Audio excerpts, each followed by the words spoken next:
अस्सलाम वालेकुम। चैनल पर नए आने वाले दोस्तों को खुशामदीद। डिवर्मर्स पर मैं पहले ही 2 वीडियोस बना चुका हूं जो कि निल्जान और निल्जान प्लस के बारे में थी। आज थंडर ड्रेंच के मुतल्लक बात होगी क्योंकि इस दवा के फ़वाइद दूसरी अद्वियात की निस्बत ज़्यादा हैं, लिहाजा मैं कोशिश करूँगा कि इसकी तमाम तफसीलात आप तक ज़रूर पहुँचाई जाएँ। आज की वीडियो में बात होगी कि थंडर के अंदर कौन सी अद्वियात पाई जाती हैं, जानवरों में कौन सी अलामात को देखने के बाद आपने डिवर्मिंग की तरफ जाना होता है, क्या प्रेगनेंसी में थंडर को इस्तेमाल किया जा सकता है।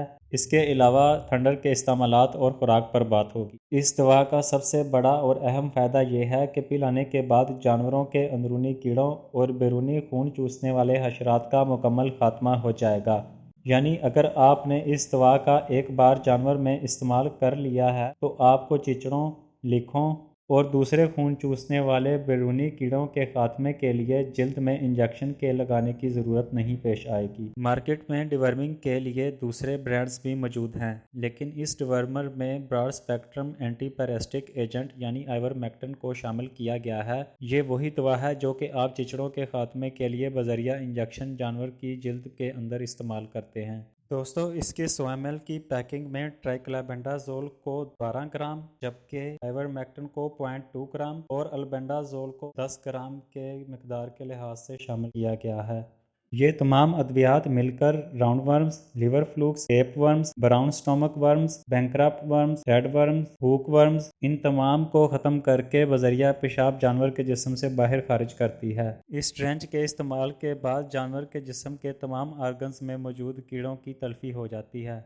एक फार्मर के लिए ये जानना नहायत ज़रूरी है कि डिवर्मिंग कब करवानी चाहिए और कितने अरसे बाद इसको दोबारा रिपीट किया जाए। सबसे पहले जो कि जानवरों के पेट के अंदर किरमों की मौजूदगी की अलामात को ज़ाहिर करना है वो ये है कि जानवरों की आँखों से हल्का पानी बहने के साथ रोज़ाना की बुनियाद पर इसकी आँखों में गिड्डें देखी जा सकती हैं। इसके अलावा अक्सर जानवरों की खाने की रूटीन तब्दील हो सकती है, यानी या तो इसको भूख कम लगेगी या शदीद। जानवर में किरमों के हमले की शिद्दत की सूरत में वो डायरिया के साथ खाना पीना बंद कर देगा। बाज़ सूरतों में आपको जानवर के पखाने में कीड़े भी नज़र आ सकते हैं। अक्सर जानवरों में खाने पीने की मामूलात ठीक होते हैं लेकिन उनको खाया पिया नहीं लगता, तो इस सूरत में भी आपको पता होना चाहिए कि इनके अंदर कीड़ों का मसला चल रहा है, क्योंकि ऐसी हालत में जानवर अच्छा खाता पीता है लेकिन उसकी जिस्म को इसकी खुराक नहीं लगती, तो ये भी एक सूरत है जबकि आपको जानवर की डिवर्मिंग की तरफ जाना चाहिए। दोस्तों, दूध देने वाले जानवरों के मोटा ताज़ा होने के साथ दूध की पैदावार में अचानक कमी का शिकार हो जाना भी इसके अंदर कीड़ों की मौजूदगी को ज़ाहिर करता है।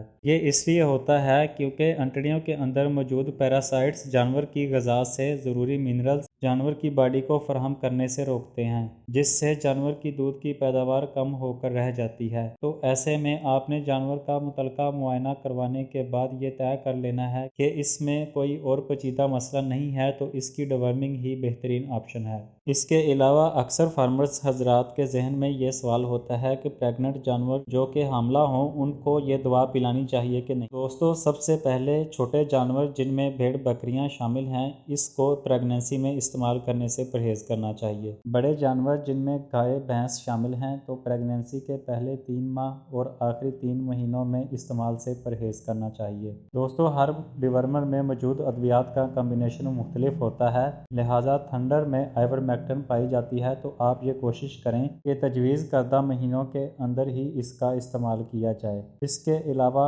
मिकदार मुकर्ररा से तजावुज़ ना किया जाए, क्योंकि मुकर्ररा मिकदार से तजावुज़ करने की सूरत में जानवर मुख्तलिफ़ किस्म की पेचीदगियों का शिकार होता है।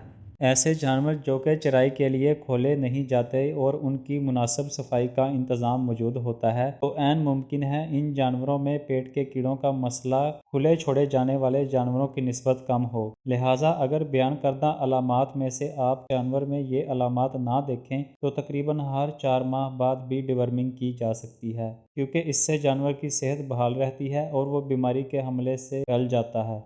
اگر کسی بیماری کے حملے کے باعث آپ جانور میں ویٹرنری ادویات کا استعمال کر چکے ہوں تو ایسی صورت میں کم از کم 5 سے 7 دن کے وقفے سے جانور کی ڈیورمنگ کی جائے تاکہ دی گئی ادویات کا اثر اس دوا کے اثرات پر نہ ہو اور متعلقہ دوا اپنے نتائج کے اعتبار سے اچھا کام کرے۔ دوستو، جانوروں کی بروقت ڈیورمنگ نہ صرف ان کی اچھی صحت کی ضامن ہوتی ہے بلکہ ان کو بے شمار خطرناک بیماریوں سے بچانے میں بھی نہایت معاون ہے۔ لہٰذا مقررہ وقت پر اچھے ڈیورمر کا انتخاب اور ڈرنچ گن کے ذریعے ڈیورمنگ کرنا نہایت اہم ہے۔ دوستو، فیمیل جانوروں کو حاملہ کرنے سے قبل اس دوا کا کم از کم 1 ہفتہ پہلے استعمال بند کر دیں۔ نیز 10 کلو گرام وزن پر 1 ml کے حساب سے اس کو جانوروں میں پلایا جا سکتا ہے۔ استعمال سے قبل اور بعد میں دوا کو دی گئی درجہ حرارت کے مطابق سٹور کریں۔ میں امید کرتا ہوں کہ دوسری ویڈیوز کی طرح یہ ویڈیو بھی آپ متعلقہ دوستوں سے لازمی شیئر کریں گے۔ چینل پر آنے کا شکریہ۔ آپ سے بات ہوگی کچھ نئی اپڈیٹس کے ساتھ۔ اپنا خیال رکھیے گا۔ اللہ حافظ۔